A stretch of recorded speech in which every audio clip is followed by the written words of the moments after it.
Come on, let's go. I do want to know. Yeah. Yes, I do want to know. I won't know. That's how will I know? I don't know. How will I know? Hey, what's going on YouTube? It's Kevin and Mikkel. We are back with the new video. I hope you guys had a great week, and I hope you guys look forward to having a great weekend. As you know, last weekend we had to cancel our family fish fry because of the snowstorm. Child, it was 22 inches of snow. So the fish fry is now this Saturday at Chuck's Alibi on Frankfort Avenue in Philadelphia. If you would like to come, it's $15. So, you know, let all your friends know that it's this Saturday. Mikkel and I will be there. My family will be there. My friends will be there. We're going to have giveaways. We're going to play games. We're going to have drinks. We're going to eat. We're just going to have a good ass time. So if you want to come, again, it's this Saturday. It's from 4 to 8. So that's a good time. You ain't got to be out all day. You could come through, say hey, or whatever, say hi to everybody, have a good time, and go back home and tell everybody you had a good time and enjoy my family. So come on out this Saturday from 4 to 8. Also, update, I know we haven't really been talking about the blackout, which the second blackout will be on January 15th through the 17th. July. I meant to say July, sorry. It will be during that weekend. That Friday, we'll be going to Six Flags over Georgia. It'll be the YouTubers and us. We're just going to have a good ass time. Maybe we can get some drinks afterwards or whatever. And then that Saturday will be the blackout, and the blackout will be from 3 to 8 at the Crow's Nest. It's at the same location where it was last year. And if you would like to attend the blackout this year is $20 before April 1st. So if you would like to pay for the sweet and greet in advance, you can send a PayPal payment to Candy at Sweet Addictions TV. Send the email to sweetandgreetc@gmail.com. I believe it is. sweetandgreetc@gmail.com. I'm going to have a thing on the bottom of the screen so you can send it over. After April 1st, to attend the blackout, it will be $25. So again, it's $20 before April 1st. After April 1st, it will be $25 if you would like to attend the blackout. And this going on the whole weekend from July 15th through the 17th. So we look forward into seeing you guys. And if we have any other announcements, I do know that Mikkel, your Friends and Family Day is May 15th. May 15th. If you would like to attend that, and that will be here in Philadelphia. The Sweet and Greet, I didn't even say where it was at. The blackout this year is back in Atlanta. I said the same place, the Crow's Nest. So yes, in Atlanta. So we look forward to seeing you there, having a good time. So you can come to the fish fry this weekend on Saturday. You can come to the blackout in July, or you can come to Mikkel's church, St. Joseph Baptist Church Friends and Family Day, May 15th. Or you can come to all three, help support all three. Why not? Why the hell not? So y'all know this week has been crazy. I missed K. Michelle's show, and I missed Stevie and Jocelyn. I didn't know anything about it, but when our cable and stuff get hooked up this weekend, I'll be able to catch up on all of that stuff. But I did find out that K. Michelle had an abortion, and you know, a lot of people was talking about it, like what VH1 is the network for all these abortions and everything. When I get a chance to see it, I'll get a chance to talk about it and say my opinion on it or whatever. And I really want to see Stevie J and Jocelyn, so actually I could probably just watch that online. Damn, I gotta get myself together. You know, I really want to go off. About the question. Yeah. So, you know, this week it's been crazy because what's his name? Kanye West went on a 50+ tweet rant. Well, probably less than that. But he went on a rant yesterday against Wiz Khalifa. And I was trying to understand, why was he coming at Wiz Khalifa? Well, Kanye West changed his album title from Swish to Waves. A day before these rants, Wiz Khalifa was getting on Twitter saying that some other guy deserved the name Waves. He made it great, and don't try to take from somebody because they was in jail. Let's not forget the original wavy person and all of that stuff. And then that yesterday morning, Wiz Khalifa tweeted, "Hit this KK and go enjoy yourself," or something like that. I'm paraphrasing. So Kanye West took offense to the tweet, thinking that Wiz Khalifa was tweeting about Kim Kardashian, and he just was going on and on and on. How dare you? I'm your OG. You will respect me as such. He was talking about your stripper girlfriend got you for your baby. I know you upset that you got to do this for another 18 years. My friends think none of my friends never listened to your album all the way through. I think you're a cool guy, but you know, you don't do this. And I mean, Kanye went on, and then he lists each time why you shouldn't come for me. He had like 7 or 18 reasons why you don't come for Kanye West. And then Wiz Khalifa tweeted him back saying, KK is the new name for weed or whatever. It was a slang for weed or whatever. And he was, you know, called them dumb or whatever. And then Amber Rose jumped in it. And then she was like, oh, why you so upset? Because I can't put my fingers in your ass no more, you finger in a booty ass nigga. And then Kanye West started to delete all of those tweets that he tweeted to Wiz Khalifa. It was just a hot mess. Then Khloe Kardashian jumped in on Twitter talking about Kanye for president, hashtag waves and all this and that. And it's just been crazy that you got this whole family of famous ass people with a whole bunch of money and don't know what to do with themselves. They all going against each other. Some is fucking with the exes in the family, and I just don't get it. I don't get why everybody is so. For me, I'm not one to really care about it, but everybody has just been like, oh my God, Rob Kardashian is dating Black China, and y'all know that Tiger has a baby with Black China, but Tiger is also messing with Kylie Jenner, and then what's his name? Amber Rose was fucking around with Scott, who got a baby by Courtney. It's just too goddamn much. And then you know Wiz Khalifa got a baby with Amber Rose. So it's just like this big circle of people who can't get their shit together. And everybody is just caught up all in it. And I just don't understand why or how. How do you feel about this situation? Well, I just want to go back to the beginning. On Wednesday... Go ahead. On Wednesday. No, I'll wait until y'all done. On Wednesday, it says on Wednesday, the 38-year-old rapper, speaking of Kanye West, unleashed a Twitter rant against Amber Rose and her ex Wiz Khalifa after he expressed annoyance with the title of Yeezy's new album, Waves. During his tirade, Kanye got personal, saying Wiz let a stripper trap him, referring to Rose's former job before she became a glamour model, and went as far as to tell him he wouldn't have a child if it wasn't for me, that he owns his child. You know, and so that sparked a lot of stuff. That sparked basically the whole thing where Amber jumped in, because Amber was like, pause. Yes. Now you bring in my child into this, and my child has nothing to do with this at all. And I agree with Amber Rose 135%. Kanye West.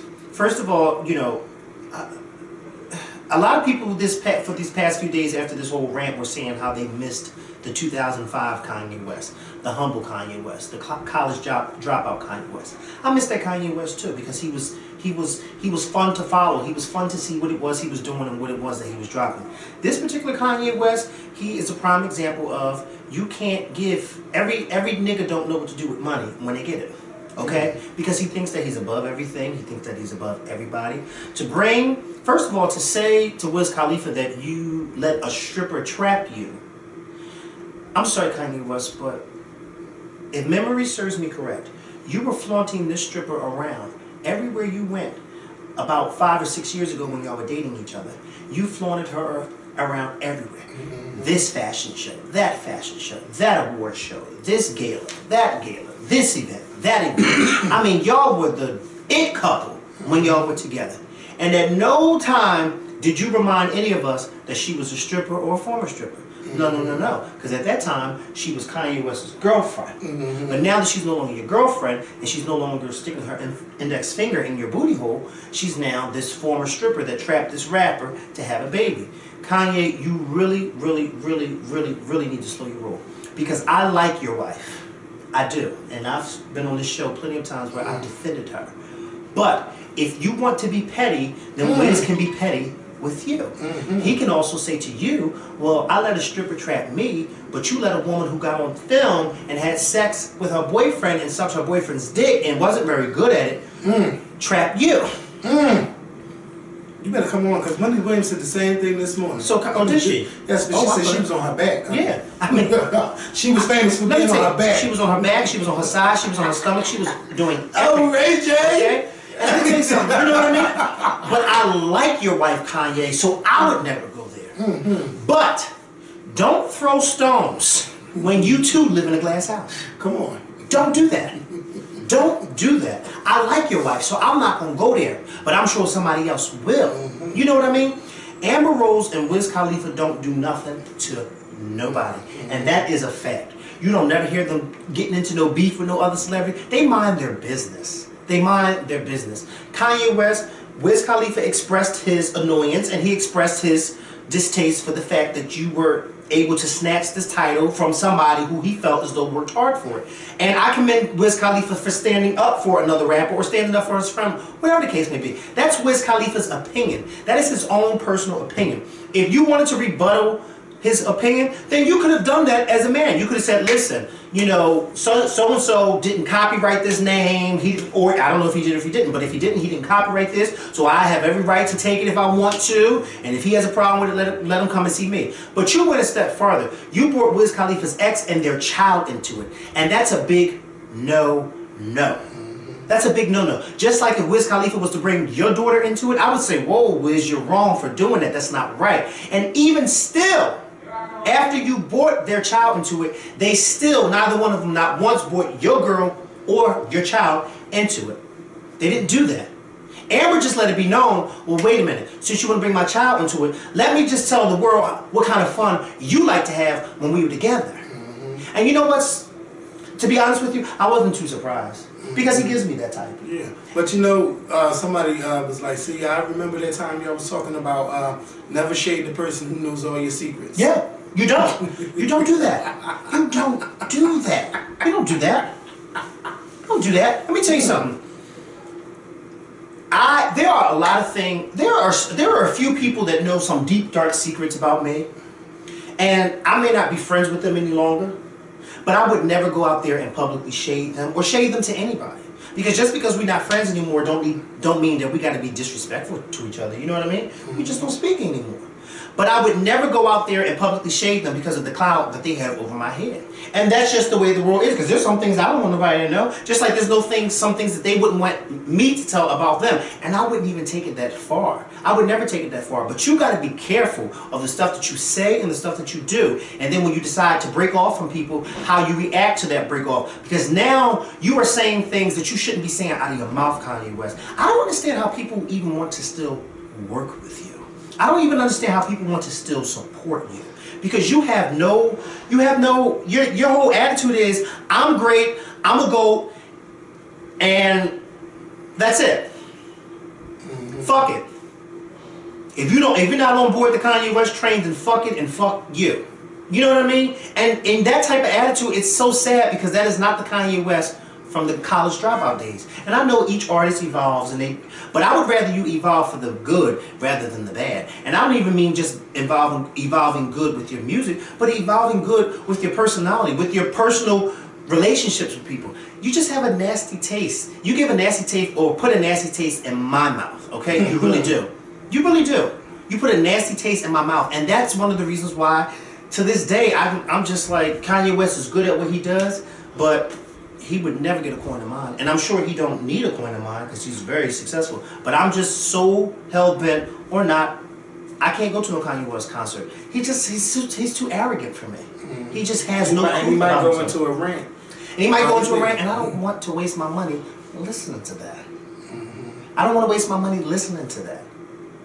And shout out to Amber Rose for not only sticking up for her ex, but coming to, well, of course she was going to come to the defense of their child. But I felt as though she was kind of coming to the defense of Wiz Khalifa too, because her and Wiz Khalifa are still close. They may not be together, but they're still close. You don't do stuff like that, Kanye West. And you know what, Chloe? I know that that's your brother-in-law, but sometimes you need to just stay out of things.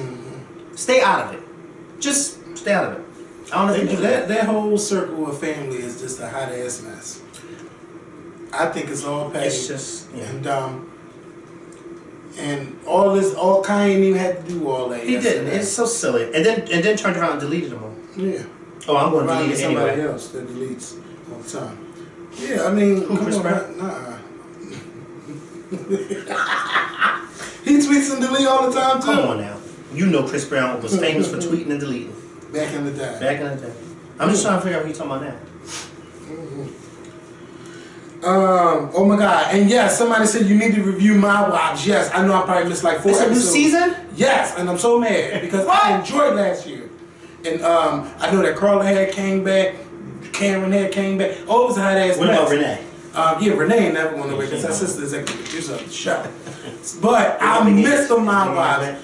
I think Big Angie's on another show, so she probably won't be there in a big capacity. But they always fight that fucking bar, Big Andrew's bar. I missed them. Yes, I missed them. So I got to catch back up. There's not been a lot of fanfare for the My Wives, so I gotta jump back on it. So yesterday, Rihanna released her new album Anti, and it wasn't really released. It was leaked by Tidal by accident. This is my thing. I'm done with Tidal, and I'm done hearing about all these exclusives that you can get through Tidal. The only reason why there are exclusives is because you got big artists. You got Madonna, Beyonce, Prince, Jay-Z, and all that stuff. But that gets tired. Oh, if you want to hear a new song, sign up with Tidal. Bitch, you know in 5 minutes it'll be on YouTube. Y'all might take it down, but somebody already done snatched it up and put it everywhere. So that is tired. Y'all have to do more things to get more people to sign up to Tidal. How about dropping the prices of Tidal? Maybe more people will sign up and be interested in what you guys are doing. So I didn't even care that Rihanna's album leaked. I said I'm just buying when it gets on iTunes. Then I heard that Rihanna was giving away the album for free. If you give Tidal your email address, you can download tracks and all that stuff. I just think that no, I don't want to get Tidal my email information. Then they be emailing me every goddamn day. One time they emailed me asking me to come back. No, I'm not going back to Tidal. I love iTunes Music. I love it. I ain't going nowhere. I love iTunes Music. They got everybody that I like, and when they make their little deep cut shuffle playlist, like it is the motherfucking bomb. And I will refer y'all to listen to Mariah Carey Deep Cuts. And if you don't know what Deep Cuts is, it's basically songs that that have never been singles that should have been singles. And it was the best shit I've heard. Like I love it. Plus I love those songs. But anyway, Rihanna's album Anti, she released a song yesterday called Work. Featuring Drake. Now everybody got these songs called Work. Kelly Rowland, Sierra, with Missy and Rihanna, and I love Sierra's the best out of all of them. But I really wasn't feeling Work like that. And I'm getting frustrated with Rihanna. Maybe because I haven't heard the album yet. I'm still frustrated, but if that's gonna be the first single and you got Drake on it, and y'all saying, oh, this is dance hall reggae feel, then she should have put a dance hall reggae artist on there. Not no Drake. I didn't get anything from this song, and I felt like Rihanna was lazy with her vocals, and I think she was lazy with the lyrics on that song. Well, wouldn't she be considered the dance hall artist? No, she's more of a pop right, but I mean, artist. But when it comes to that whole Caribbean feel, I think more people from, like where she's from, Barbados, they probably would look at her. I think the people in Barbados and like the islands don't really look at her as a pop artist. But she got some. Well, we do. Well, Shut up. But I'm saying them. You know what I mean? Because I mean, Rihanna does have some songs that you have that. You know, I listened. Well, I didn't. I'm lying. I didn't listen to the whole. They did play the song on the radio, and I was in the car when they played it. Unfortunately, I was in the car talking to somebody, so I heard when it came on. And because I had heard it earlier in the day, you know, I knew that it was that song, but I never really paid attention to it. It wasn't a song that I felt as though I could get into. You know, like Rihanna has a lot of songs that you can get into. Come here, boy, can you get it now? You know, I want you to make me feel like I'm the only girl in the world. You know, songs that you can get into. You know what I mean? That Work song wasn't a song that I could see myself jumping into. Now, granted, I will give Rihanna the benefit of the doubt. This is something that you really don't hear from me. I will give her the benefit of the doubt, just like I will give any artist now the benefit of the doubt, because of the simple fact that it's a new song. And sometimes we don't always like it when Like we it when first we hear first it. hear it. You know, there's a lot of songs that I didn't really like when I first heard it, but then now. You catch it. It's So a love it. catchy You know what I song, mean? yeah. And somebody left a comment saying that they felt as though, I guess when the video comes out, maybe we'll need a visual, and that may be true. So I'm gonna give Rihanna another chance, and I'm gonna wait until the video comes out to actually not only watch the video but to listen to the whole song. So I'm not gonna listen to the whole song until the video comes out, so then I can give my opinion on it. And you know, but she's here. Yeah. So when the album leaked, did they then snatch it back? They snatched it back because they let you see like the title tracks or whatever, and then people they got Samsung mobile phones. They were able to get the album for free. I'm thinking that maybe Samsung pays for each download. I don't know how the hell they do it. It's sad. I'm sorry to cut you off, but you know when is the album supposed to be released? I think this Friday. It's sad because just imagine how many people already have that album, and her album sales is probably. Yeah, but I'm gonna buy because I really like Rihanna. I'm gonna buy it. You know what I wish Rihanna would have did? What? I wish Rihanna would have never posted that picture with her with the headphones on. I heard a few days ago. Sold out. The headphones sold They out. did $8,000. They're beautiful headphones, and I guess they said the crown on it. First of all, they're beautiful, and it's a beautiful picture that she took. But I think that picture sparked a lot of people like, oh my God, now she posted this picture. I think she said that she was listening to Anti, whatever the case may be. What I think Rihanna should have did, I think she should have taken an approach where I'm just going to have the album come out on Friday, and then that's that. I'm not going to give y'all no hints that it's coming out. I'm not going to give y'all nothing. I'm just going to put it out there. Because this way, her sales may not be as big as she probably will hope, because now, I'm sure thousands of people already have the album. And if they already have it because it leaked, how long was it up before they snatched it down? Do you know? They said like 3-5 minutes or something like that. Can you imagine how many people snatched that album up in that 3 or 5 minutes? Or how many people snatched it up and then started sharing it with other people? Yeah, So the people that now have, the people that now have it now, they ain't gonna buy it next week. But it's Friday. Well, at tomorrow. midnight. I'm gonna buy it though. Well, Because I really like, Unapologetic. I love that album. I like her album. But you know how we are. Yeah. Oh, by Black people. Yeah. If we got it for free, why would we buy it? Yeah. You know what I mean? Yeah. That's just how it's the name of the game. That's how we do it. True. So hopefully her die-hard fans that have the album, because I'm sure die-hard fans have, hopefully they go out and support her. Yeah, I hope they support her tomorrow or at midnight so that she can have a #1 album in the country. And this will be her second one. #1 album. Get her to #1. Y'all been waiting for this album to come out. Get it to #1. Excuse me. I would hate. When do we find out if it made it to #1? We usually find out the day. The next week. Yeah. Probably next week, yeah. Because they changed it to the Friday. Albums get released on Fridays now. So It used to be Wednesdays, right? Or Tuesdays? Tuesdays. I don't know how long they track it for or whatever, but yeah, it's I'm excited to hear new music. I missed Rihanna's music. I wish they would have capitalized off "Bitch Better Have My Money." It's like Rihanna been playing with Samsung for 7 months. Like, come on, it's time to do something different than, oh, let me show you this room and let me show you that room and here, take a peek at this, download this, and like that shit is tired. Can you imagine if we didn't hear "Bitch Better Have My Money" last year when we did, and that was the single? That would have really shot. Yeah. That would have shot her album straight to #1. That really would have, in my personal opinion. And some people may not agree with me, but I do agree that "Bitch Better Have My Money" would have been a much better album seller than probably "Work." Yeah. Especially if the album comes out tomorrow and people don't really like "Work" like that. Who's that? I don't know. I don't even know that voice. I wonder if it's Robin. No. Yeah. I thought it was Amber at first, but then no, it's not Amber. No, She just went to Miami. She tried it. Hop, skip, and jumping.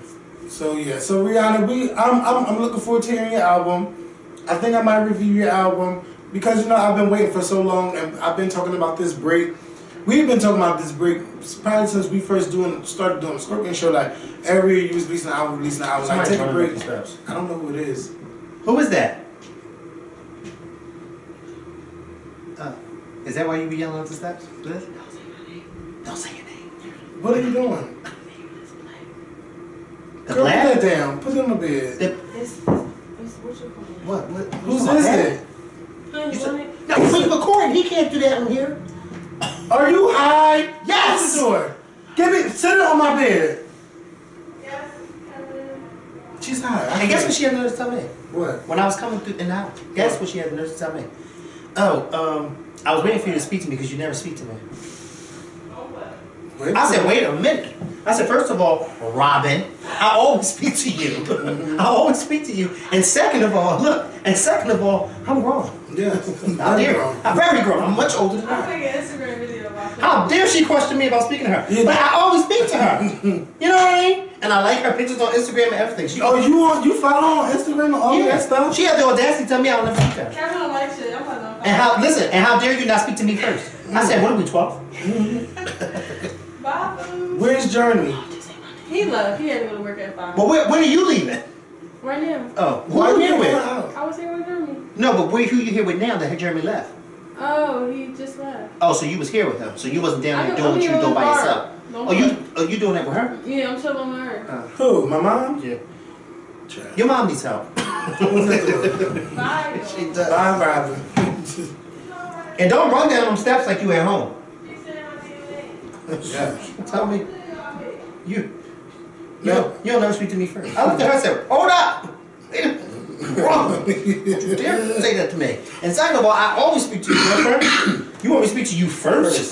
Can I ask you a question? Yes. What's going on with this guy named Joseph Fiennes playing Michael Jackson? Is it true or false? Well, it's supposed to be, it's a British show. It was CNN reported it, actually posted it yesterday, and I was reading a little bit of it. And they still have it up there today, and I'm gonna see if I can find it so I can read it for y'all. Because now it's a big thing. People are kind of upset that this white man is playing Michael Jackson. Okay. The affront of Michael Jackson being played by a white guy. White actor Joseph Fiennes will play Michael Jackson in a British dramedy. This is an outrageous decision on many levels. Okay. You have to love the. Okay. Our ears are still. Okay. No, this is a website that just more for children. Okay. Let me see if I can find. Because people keep saying Stockard 9/11. Channing has been cast as Elizabeth Taylor. Brian Cox will play Brando. Joseph Fiennes will play the late, much mentioned King of Pop. News of What Now, titled Elizabeth, Michael, and Marlon.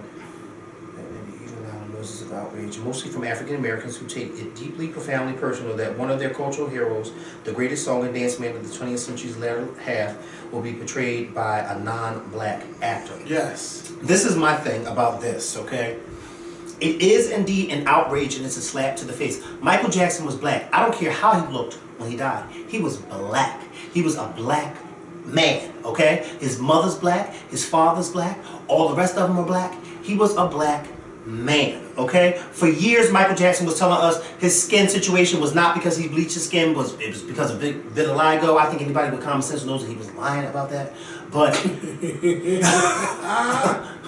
but, even if he wasn't lying, even if it was vitiligo, he was still a black man, okay? He was still a black man. You know what y'all were better off doing if y'all wanted to, if y'all really wanted to take it a little step further? Y'all were better off just casting a white woman, okay? Let me tell you something. It is very, you know, some people were saying, I'm upset that they're casting Joseph Fiennes. I think they could have found. First of all, there's a whole bunch of black men out here that can do Michael Jackson justice. But a lot of people were saying yesterday when I posted this on Instagram, they were saying they really didn't take any issue with it. Because Michael Jackson had white skin? No. They didn't take any issue with it because they were saying nothing can be as worse as Flex Alexander playing Michael Jackson. Well, So therefore, why are we upset about Joseph Fiennes? And I said, well, I get where you're going, but I'm not getting a ticket to go there, okay? I'm just gonna watch y'all go. Because listen, I get it. Flex Alexander, that portrayal was horrible. It was horrible, horrible, horrible. But at the same time, Flex Alexander was a black man playing a black man. You got this white man playing a black man, and in no way, shape, or form was Michael Jackson ever black. I mean, white. He was black. His mother and father are black. His siblings are black. His children are white. His ex-wives are white. But that doesn't make him white. You know what I mean? It's like them casting me to play Winston Churchill. but can I say something? I have the bald head and I have the stomach. But What? I'm trying to really think, because Michael Jackson had white skin. Like, he looked like a white man, but we knew he was a black man. I don't know how I feel about. I know how I feel about. I do know that we have enough high yellow black men that could play Michael Jackson. Michael Jackson didn't have white skin like a white man. He had white skin that was like a plastic cup white, a bleach white. I don't know no white man that looked like Michael Jackson. Let me see. Do you? I'm trying to think exactly. I need a picture. Yeah, pull up a picture. Michael Jackson. Come on. Why don't you just go to Google? Right. Look at his skin and look at his skin. There's tan all in that. That's because Michael Jackson's skin was black. It was white. Yeah, they're gonna have to put enough makeup on him or It's anybody. And furthermore, they would have to make Joseph Fiennes a little bit darker because of the fact that Michael Jackson was indeed a black man, and his skin wasn't white like a Donald Trump or Bill O'Reilly white or Katie Couric white. No, it was white because he was doing whatever the fuck he was doing with it, and it was becoming very obvious or evident to the people who were from the outside looking in. He should have stopped right here. This was in the 90s. He should have stopped right there. I don't know who was doing his hair at the time, but it was really late. Yeah, but I mean, shit, I don't even know how to. Wait, feel so are you saying that you agree that Joseph Fiennes is doing Michael Jackson? No. Oh. I do think that they should get an opportunity to a black person. But I also feel like a white person could play him because of his skin color. I just don't know how to feel about A white person can play anybody, just like a black person can play anybody. But when it comes to what is it? A non-fiction story. Then no, a white person can't just play a black person. You know what I mean? Like, how dare we call Meryl Streep to play Sojourner Truth? How dare we call Shirley MacLaine to play Madam C.J. Walker? How dare we call Sally Field to play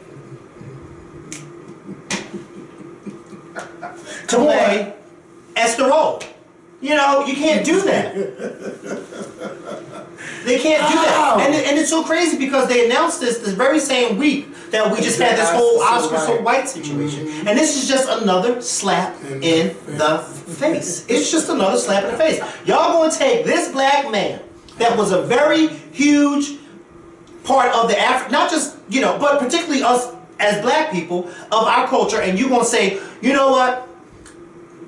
Well, y'all ain't good enough to have no black man play. Why not pick somebody from the Jackson family to play Michael Jackson? Yeah, like one of his damn nephews. Because they all look alike. Except for the children. And I don't know how y'all want to take that, but they all look alike. And I don't know how y'all want to take that, but they all look alike. Now, what side is it from? I don't know. Because they all look alike. I'm trying to figure out who they go to. What side is it from? What street is he on? 2300 Jackson Street. Okay, is that where the doctor's office at? And speaking of movies, I did go there. But I'm just saying, they all look alike. They sure do. It's almost like, whoa, y'all have strong genes. Genetic genes, plastic genes, y'all have strong genes. Even the great-grandchildren and the grandchildren, they all look like. That's how you know they're part of the Jackson clan. Yes. If you can't point a Jackson out. Yes. Well, when you look at Paris, Michael, and Blanket, you can't. Don't do that. I'm just saying. Don't do it. I'm going there. No, because I had to tell this lady at my job, because she brought them up too. And I said, well, first of all, let me tell you something. I don't care if Michael Jackson spit them out with his penis or not. At the He end is of the their day, father. That's their father. But they're the only Jacksons. They're the only Jacksons that don't look like the Jacksons. And because we know why they don't look like him. Yeah. We know, but that's their father. And that's the room. And if you go to the three of them and say, who's your father? They're going to say Michael Jackson, end of story. And you know what I'm going to say? Hey, you're right, that's your father. He took care of you, didn't he? He loved you, didn't he? That's the only father figure y'all knew in your life, didn't he? That's right. Well, there you go. Yeah. Who am I to say, well, they ain't really your father? Fuck that. That's their father. And I think they were much closer to him than they were to their blood mother. Yeah, because she gave him up. I think she signed contracts. I don't want to give be him with nobody who's gonna give me up and then sign a contract saying, "Here, take them." up. Child, that whole deal with Debbie Rowe and Michael Yeah. Jackson is a shady deal. Never shut, Kevin, shut the fuck up. Yeah, no, I agree with you, but let me tell you something. Let me tell you something. It was too much going on, but let me tell you something. Michael Jackson obviously did something right by those kids because those kids loved that man. Yes. They loved that man, and you know what I mean? They loved that man. That was their father. So he obviously did something right by them while he was here. You know, he may have raised them and he may have did some things with them early on when he was walking around with masks and covering their face. But I think that was a good thing. Yeah, and we as the public, we as the public, when it first was happening, we didn't understand it and we, criticized and laughed about it. But when you stop and think about it, their father was Michael Jackson. Okay, their father wasn't just some Joe Smo or whatever the case may be. He was Michael Jackson.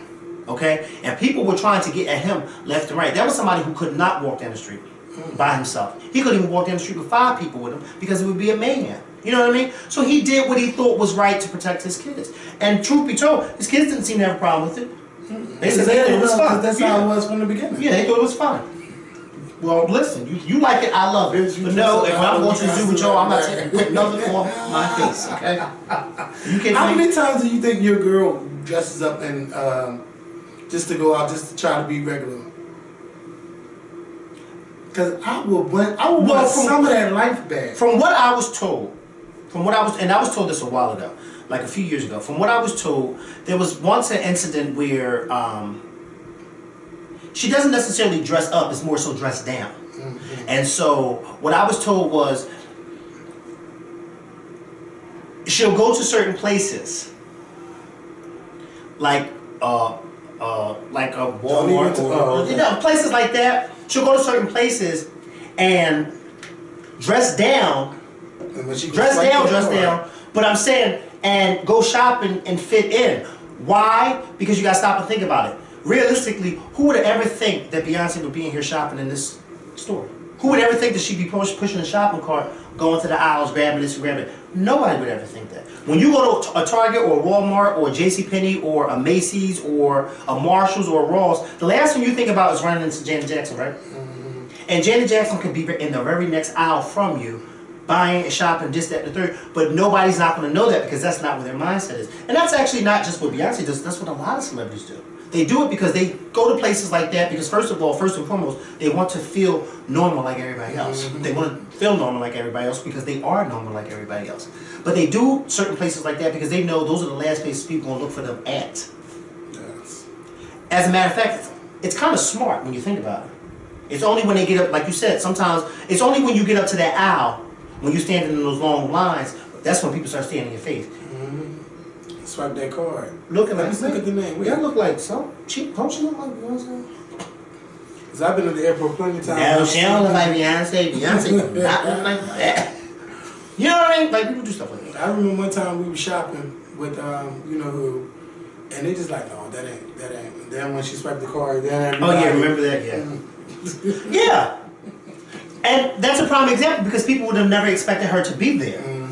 You see what I'm saying? And we have people coming up to us literally, as we shop, like, you know what? Even, and I'll take it as far as back when we went to Fridays that time when we shopped. And remember our waiter said, did you ever tell you like Michelle Williams? Why he said it to her? Because you're not going to expect her. And then when she finally admitted that she was her, people sitting around us was like, yeah, she do look like her. Yeah, I thought that was her, but I didn't think she'd be sitting in here. That's the natural reaction because people don't expect them to be in those certain environments. They think that, well, why would you be sitting in Fridays or Ruby Tuesdays? You got all this money. Shouldn't you be at Mr. Child's? But they like burgers and shrimp too. Why can't they sit in Fridays? And then don't let the paparazzi catch you coming out of Fridays because all of a sudden, you're broke. You're broke. They just came out Friday. Times must be hard. Especially be your takeout. Yes. Well, times must be hard to come out of Fridays. You know what I mean? Why can't... Listen, I don't care how much money I make. I'm going to go to Fridays for that sizzling shrimp and chicken. I love that. I love that sizzling shrimp and chicken at Fridays. I really do. I don't care how much money I got in my pocket. I love it. I love it. I love it. Yes. Well, speaking of black people and movies, I want to give congratulations to Nate Parker. I woke up this morning to the news that he sold his film, The Birth of a Nation, which is a Nat Turner biopic. I haven't heard the name Nat Turner in so long. He sold the Nat Turner biopic. It sold to Fox Searchlight for $17.5 million, and it had all of these. It was the highest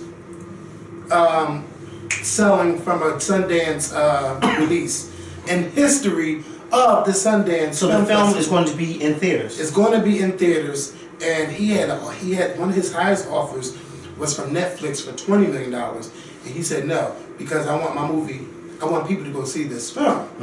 And let me read it to you. It says, less than 24 hours after his roaring arrival at the Sundance Film Festival, The Birth of a Nation has made history with the biggest deal in the festival's history. Fox Searchlight has acquired worldwide rights to the Nat Turner biopic for $17.5 million. A whopping amount that reflects the movie's critical and commercial prospects in a crowded field of bidders hitting festivals now. Excuse me. It was clear from the movie's premiere that it would go for big money. The audience gave the movie an extended standing ovation through the closing credits, and Nate Parker, who directed, produced, wrote, and stars in the film, left the auditorium as Sundance's favorite son. Fox Searchlight's winning bid signals a definite interest in the Oscars for the film.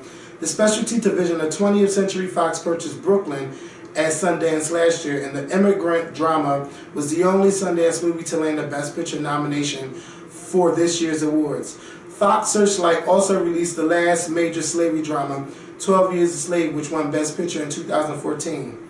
So, everybody has just been congratulating Nate Parker, like all day, because this is this big news. And you know how we've been saying that, no one wants to do this for us, no one wants to do that for us. This man wrote, produced, directed, and starred his own shit. What is the film about? It's about Nat Turner. Okay. So it's a biography of Nat Turner. Okay. And it's called Birth of a Nation? Birth of a Nation. Because when you say Birth of a Nation, I think of the Beast original. of a Nation? The original. The movie from the 1930s? 1917. Oh, well, child. Whatever, I tried. I was close. Goddamn, 13 years off ain't bad. But, 17 or 18, or 16. I hope that this is like something like this. I hope that this empowers 15, young black directors and writers. And, so sometimes you got to do your own thing. You could do your Kickstarter campaign to get money started for your film, and then you just go from there. And I'm just really proud of him because he's somebody, he's not really on the radar like that. He's a nice looking guy, but he's not like, what's his name? Nate Parker. He was in The Great Debaters. He was also in that movie. I didn't know he went into directing. Yeah, he been doing that for a while, but nobody has really been talking about it. He also was in that and he plays Nat Turner. Yeah. Oh wow. But he was in that movie last year. What that song? I can't remember the name. It's I can't remember the name. The Spotlight, Searchlight, something like that. With the girl, she tried to jump off the roof, and he starred in that film with this one. He played the cop. Yes, that movie was good, and I didn't think I was gonna like it. I heard it was good too. Yes, it was on Netflix. Everything. He's under the radar. I said, y'all don't know about that one. I do. He's a hot man. But anyway, congratulations to Nate Parker, and I hope it inspire all of you writers, directors, producers that want to start out in film. And shout out to my friend Courtney because he does film too, and he has a movie coming out very soon. Not a movie, but a documentary. And when it's ready, I'll have him on the show. We can talk to you guys about it. Here it is. Previews for the. It's out already? No, I guess this is pictures of it. From Birth of a Nation. I'm trying to look at it as you're talking. If you Google The Birth of a Nation, the top results would be the D.W. Griffith silent film from 1915, Epic Blackout. Since its premiere on Monday, where it got prolonged standing ovations both before and after its screening, Parker's The Birth of a Nation has made a bit of its own history by selling to Fox. That's what's up. So it has to be really good for them to pay $17.5 million. Yes. And then it said that it was a prolonged standing ovation at the end of the screening. The largest purchase ever at this festival. Reports are that Parker chose Fox Searchlight over a $20 million bid from Netflix because he wanted a large theatrical release to spur audiences into action. When we caught up with him today, he was looking refreshed and elated and ready to talk about the experience of having his 7-year passion project realized. He quit acting after 2013's Beyond the Light to ensure it got made. His plan to create a nation of change agents of the importance of taking the title The Birth of a Nation back from its bloody history. Wow, I can't wait to see this. And you know I love films like this. Because I forgot when Nat Turner did. But I haven't heard that name in He was an so abolitionist, long. I think it was. I think he was at... I'm about to look right now. He was born in 1831, I believe. No, he died in 1831. Okay. Yeah. 'Cause I remember this picture being in our school and stuff. It's well. Or at school. He was an African American slave who led a slave rebellion of slaves and free blacks in Southampton County, Virginia, on August 21st, 1831, that resulted in the death of at least 50 white people and at least 200 black people. Wow. And wow, this is a good. Like he chose himself to play. So he's bearded and everything in the movie? I'm sure he is. I said he's an abolitionist. I was wrong. I'm sorry. I didn't mean to, you know. I'm sorry. I don't want anybody to leave comments. Yeah, because you said. So. I'm sorry. Yeah, but that movie, it might come out at the end of this year. It could get Oscar buzz. But see, this is my thing. I don't want the Oscars to nominate this film just because of the Oscars so white controversy. I'm hoping that they do it because this film deserves it. And let me tell you something. I also don't want black people next year, if it's nominated for any Oscars next year, to say, oh, it was nominated, they only nominate slave movies and this, that, and the third. Well, if it's a good slave movie, then I would expect them to nominate it. Like, for instance, 12 Years a Slave was a hell of a movie. I only watched that one time. Oh, that's all I'll never watch it again. It was a hell of a movie. And guess what? I don't care what nobody say. I'll say it today, I said it then, and I'll say it tomorrow and years from now. Lupita Nyong'o earned. Okay. They ain't give it to her. She earned that Oscar. And people say, well, how she earned that Oscar for playing a slave? Bitch, let me tell you something. She played the hell out of that role to the point that I didn't even feel as though I was watching an actress play a slave. I felt as though I was watching a slave be treated horribly on her master's plantation. Okay? You got some films that you watch and you be like, yeah, this is Monique playing this person, or this is Oprah Winfrey playing that person. No, that was what was her name? I can't remember. Sally, or whatever her name was. Let's just say it was Sally. That was Sally I was watching. Okay? It wasn't Lupita Nyong'o. It was Sally that I was watching. And okay? that was like a debut role or something. And that was her first movie role. And she won an Oscar. That's what I'm talking about. She did that. And to be quite honest with you, I'm not going to say that for her. I'm not. But to be quite honest with you, there's some people that have Oscars that I feel as though they should not have won. Okay? And I'm not talking about a black person? Yeah. There's some black people that won Oscars that I'd be like, you know, I don't think you should have won for that particular role. You should have won for this role, but not that role. You know, this is just my opinion, and I love the fact that she won, but I still don't think that Halle Berry should have won for Monsters Ball. I don't even think that role was good enough. Like, you actually gave her an Oscar for this, but hey, she won, and I'm happy for her because when she cried, I cried. Everybody cried. Everybody cried. He's like, I got to stand in for 75 years. It's just like, listen, it's just like that whole O.J. Simpson thing, you know? We all knew he was guilty. But we didn't want, but we was happy because of the fact we didn't want them to say, oh, look, y'all, we got us another nigga. You know what I mean? Do you think that they'll bring back the Cosby Show if he's found not guilty? They may, because then, what, you know, like, And I hope BET be the first one to bring his ass back.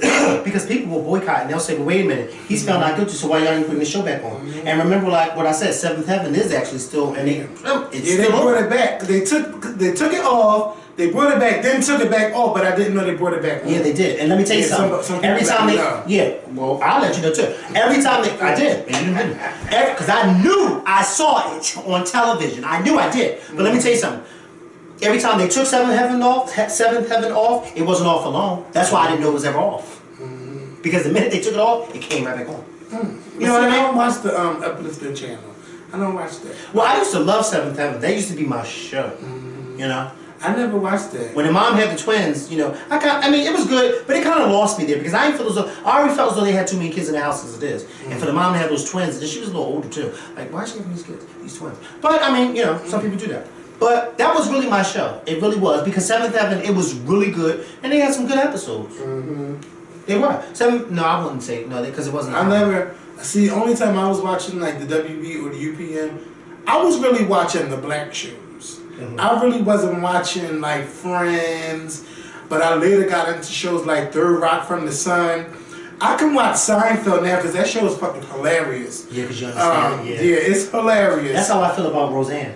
But yes, earlier episodes. I always used to flick off that bitch. I ain't watching Roseanne. Because I think that show is good. Roseanne is hilarious, but it has to be the episodes when she's fat. The episodes when she loses the weight is no longer funny to me.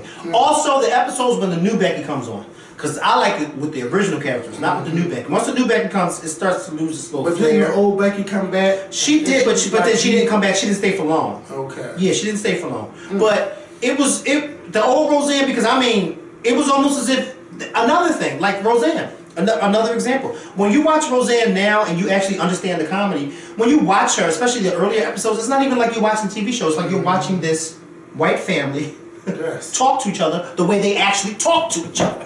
Because you see that they talk to each other. And they had issues. I hate you. Shut up. You don't know what you're talking about, Dan. Now, You know, just stupid stuff. One white show I did watch was Step by Step and Full House. And I used to love that Full House came on like every day on 57 back in the day. I watched those shows too, but I like Step by Step a little better than Full House. Step by Step was see y'all don't know nothing about growing up. Well, some of y'all probably do, but TGIF was the fucking shit. Like I wasn't running those streets. Well, first of all, I was only like 9 or 10 years old. Where I was going, we would watch that. We watched Family Matters, Step by Step, Boy Meets World, Hang with Mr. Cooper, The Dinosaurs. They had all kinds of shows coming on, and it was good TV. They need to bring that back. And you know what makes me it's what brings a smile on my face when I think about TGIF is because that's when my grandma was alive. And every weekend, every Friday night, I was at my grandma's house. So I don't think I ever watched TGIF at my own house. It was always at 7:32 because that's where I was every weekend. And I just remember Hanging with Mr. Cooper. Out of all those lineups, was my grandmother's favorite show. I don't know why she liked it. And she really could not really. She didn't really get into. She couldn't stand Steve Urkel. I just remember that very vividly. My grandmother just was like, he just annoyed her. He annoyed her. And it's funny because now that I'm older, I'm like, yes. Because he was so whiny. Now that you're older, you listen to and you watch it back and you be like, why did I think that was funny? But Steve Urkel was one of the biggest things on TV in the early 90s. I wonder how his co-workers felt. Because I know how, what's her name? Esther Roll and James Avery. Yeah. Not James Avery. James Avery. His name, James Avery's from The Fresh Prince. It is from The Fresh Prince, but what's James? James that's the husband's name. Yeah, but I thought his name was James too. Oh, child. James Avery is from The Fresh Prince. You're absolutely right. Yeah. But I thought that his name is. watch when we watch him. It's gonna be like, oh yeah, It's probably John Amos. John Amos. Yes, that's what it is. Well, I was close with the J. Over it with these storylines for JJ because people was like really watching for JJ and not everybody else, but they were saying like we're really going through the struggle and things like that, and y'all making him the focal point of the show, which was not good to them, and that's why they ended up leaving the show. And then Esther Roll came back, but James was killed off. Because originally the show was supposed to center around this poor ghetto family that even though they were going through all this hardship, they still were able to show you, scratching and surviving, and they were able to show you that there's still love even with all this stuff going around us. There's still love, and they also was trying to let the rest of the world know that there are families out there just like this. But like you said, the character of JJ blew up that a lot of people don't know it, but Kevin is right. The character of JJ blew up so much, so big, that Esther Roll and John Amos, who played Flora and James Evans, the parents, they did not like that at all. And when you watch the show, that's what you call good acting, because when you watch the show, you would never think that they had a problem. But they hated the fact that Jimmy Walker's character blew up so much to the point where they kind of really didn't care too much for Jimmy Walker like that. the actor who played JJ. They didn't really care for him too much like that because they felt as though that he was milking the success and he was milking it for all the wrong reasons. Like they really did not like that at all. And like Kevin said, a lot of people didn't understand why James was killed off on the show, but he was killed off because he left the show because he said, if y'all don't start changing shit around here, I'm leaving. And he did just that. He left. Esther Rose, she stayed on, and then she said, you know what, I had enough of it too, and she left, but then she came back, like you said. But it goes to show you the behind the scenes stuff is it's real, and that's what you call good acting, because a lot of people, I don't know if you ever watched I Love Lucy. Not But that was my show. That's your shit. That's my shit. Anything in black and white, oh, I used to change channels. Ooh. Yeah, that was my shit. But you know, I love the fact that CBS aired last month, or I think it was, they aired all the Was it like a 50-year anniversary or something like that? way over 50, it's way over 60 years. They did they started airing certain classic episodes in color, and I missed it that night. But I say this to say, a lot for those of you that watched I Love Lucy, you know, their next door neighbors, Fred and Ethel Mertz, the actors, Vivian Vance and William Frawley that played them, couldn't stand each other. They hated each other. One of the things that Vivian Vance didn't like about being cast with William Frawley, who played her husband, was the fact that he was old enough to be her father. And she didn't like the fact that she was casted with a man who was literally old enough to be her father. And she had to play his wife. That was one of the things. He didn't like her. Another thing was, that was also a thing for her, in the early episodes of I Love Lucy, if y'all pay attention, when the show first starts, Lucy and Ethel are the same size as far as weight. As the show progresses, Ethel starts to gain weight because Ethel was supposed to be this frumpy next door neighbor. And that was another thing that she didn't like. And then William Frawley used to get on her about the weight gain that she had to do. And they just hated each other, to the fact that when they yelled cut, they would go their separate ways and they would never see. That's right. But when you watch the show, you would never think it. And it's crazy because if it was not for Lucille Ball and Desi Arnaz being that glue between the two of them, either one of them would have left the show because that's how much they despised each other. Oh. It's a lot of backstory shit on these TV shows. Yes. It was very interesting because when I found that out, I was like, wow. But they did not like each other at all. And William Frawley, the casting director, really tried it because he was 20, he was about 20 years older than her. Did they used to kiss on camera and stuff? Well, they would kiss and stuff like, you know, but it wasn't like, because, you know, it was the 50s. You know, he didn't do no French kissing, but they kissed, you know. But it was a little uncomfortable for her because this man was old. And also, for those of you that did not know this, I Love Lucy was the first television show, and Lucille Ball was the first actress on television to ever appear pregnant. She was the first person to ever, so when you see women on TV that are pregnant, and you see all these TV shows with these characters are pregnant, Lucille Ball was the first woman on television to be shown pregnant. And they incorporated her pregnancy into the show. And the show, and the night that the episode aired of her having the baby was the night that she actually gave birth to her real baby. That's decent. Isn't that decent? Look at that. And guess what? That very same day, I tell you, I know I love my history, that very same day was the inauguration of Dwight Eisenhower in 1953, and the birth of Lucy's baby trumped the headlines in the president's inauguration. What? Because I Love Lucy was that big of a show back then. Because you gotta remember, that was when TV was just, and that it was that big of a show that when you look up old headlines from the newspapers, you see Lucille Ball gives birth the same night that the episode aired, and then you see the small print, President Eisenhower's inauguration. You would never see that today, but back then, that's how it was. And that just goes to show you the power that Lucille Ball had. Just like Lucille Ball was the first female bigwig of a big television corporation. What was it? Desi Little. She was the first female to be the head of her own production company. She better do that. Come on I now. I'm teaching y'all something right this damn shirt. I'm teaching y'all something right now, and y'all don't even realize it. Speaking of TV shows, y'all gotta catch up on American Crime. It's getting good. Let me get up real quick. Let me ask you something, and I want to watch that show too. So you know, going back to TV shows. So you know, The Jeffersons was supposed to be the first television show that had an interracial couple. The Willisons. You know, he was white and she was black. But a lot of people said, and they kind of debate this, and I want to get your opinion on this. A lot of people debate and they say that it wasn't the Willises that were the first interracial couple, it was actually Lucy and Ricky, because he was Cuban and she was white. Do you consider that interracial? Yes, because he's Cuban. Okay, so, okay. I want to get your thoughts on that, because a lot of people, you know, were debating about Latino, that. Yeah. Latino and a white woman or a Caucasian. That's his. Listen, I said the same thing, and I was just like, well, am I wrong? I'm like, damn, am I wrong? And some people are like, no, because this, that, and the third. And you know what's so funny? Lucille Ball did an interview, and I watched it, and it was so good. Lucille Ball did this interview, and she said that the TV executives at the time, when they were putting out Lucy together, were trying to find another actor. A white man, yeah. right? Because he was Latino. Yeah, he was Latino. And she said, no, we could definitely play my husband. And she said, and the executive said to her, well, people won't believe that you're married to this Cuban. And she said, but I am married to him. Mm-hmm. And that's how Desi Arnaz got the job. Yeah. Look at that name. Come on, go ahead. Listen, but you never know.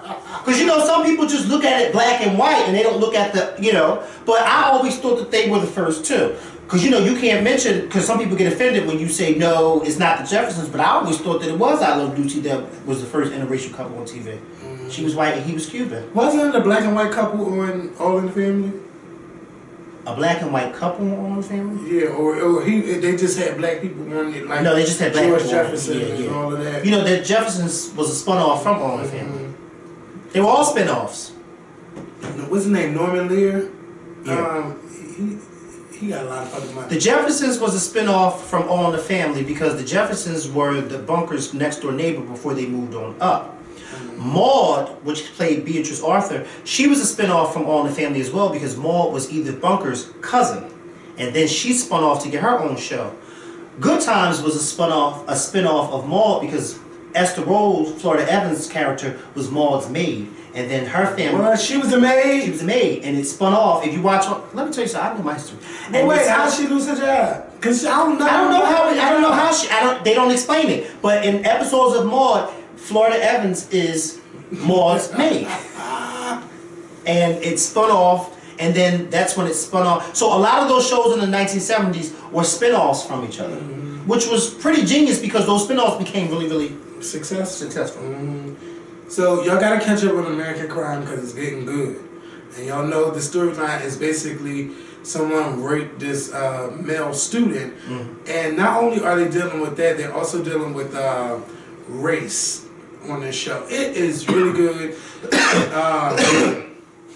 I don't really want to get too much away, but it's like at the end of every episode, you think it's gonna go to the next thing, and then bitch, you see the credits and shit. You be mad as shit because time go by like that. Y'all gotta catch up on that. How long were the episodes? It's 45 minutes, and so far they're at the 4th episode. So you can catch up, binge watch that this weekend. Where is that on Netflix? It's on ABC, but you can watch it on Hulu or ABC. Who plays in that American Crime? Regina King. Okay, yeah. That's the show where they each season the same characters but different stories, right? Yeah, same actors but different stories. Excuse me. Yeah, I can't remember the other people's names, but I know the people I know. It's good. I want to see that new show with Jennifer Lopez. Yes, I was about to recommend that too. Yeah, it looks Shades of Blue. It didn't start yet. Yes, it did. It's good. At first I thought it was a movie like preview, and then I saw it was a series. I was like, oh. Let me tell y'all. Which channel is that? It comes on NBC. J-Lo is a dirty cop, and eventually she has to become a mole. And that's all I'm gonna tell y'all. It's good. It's so good. I wonder if it's on demand because I couldn't find Housewives on demand. It's on NBC. You can watch it. It is good. But I'm saying J-Lo's on acting. Demand. Is it on demand? It should be NBC. NBC. Okay. If you can watch it on NBC on demand, or you can watch it on Hulu on demand, it is good. I got stuck on it from the first episode, then I watched the second episode, then I watched the third episode. How many episodes already? Tonight will be the 4th episode. Oh wow, I didn't know it started already. Yes. And Ray Liotta, woo! He don't play no games. But you know, Ray Liotta has always been that type of actor. You know, he's one of those underrated actors, but when he gets a role, especially when he plays a dirty cop or whatever, or a dirty person, period, he's always good. Yeah. He's always good. And he has that look. And he had second thoughts about doing this show with J-Lo, but then eventually they... why? Did he say why? Because she was a pop star and all this and that, so he was like, he didn't know what to expect. Because when he's an actor. And you know that's how some actors didn't one of them twins say the same thing about singers playing roles. Why are you going to them? Okay. Neil Lawson saying thing too. Yeah. Why are you going to people like Beyonce for these roles? Listen, don't do I need it. a chat. Yeah, stop going to them. Come to me. I'm the real actor. Yeah. So yeah. So it's some good TV out there. Y'all know I keep like all these reality shows. No, these shows are good. Then you got the Haves and the Have-Nots. It's getting better every season. Tyler, you really up in the fucking ante. I don't know if it's really just Tyler doing this writing by himself, but it is good. It's good. It's not. But they ain't get no credits. Can't be. You really think that? It is so good. Y'all know I've been watching a lot of freaking TV. So yeah, that's all we got for y'all this weekend. Hopefully you guys can show up to the fish fry this Saturday. It's from 4 to 8 at Chuck's Alibi here in Philadelphia. If you want to attend the Blackout, it's $20 before April 1st. Send it to sweetandgreetc@gmail.com. And you guys have a great weekend, and we'll see you guys on February 1st. It'll be the start of a new month. Peace.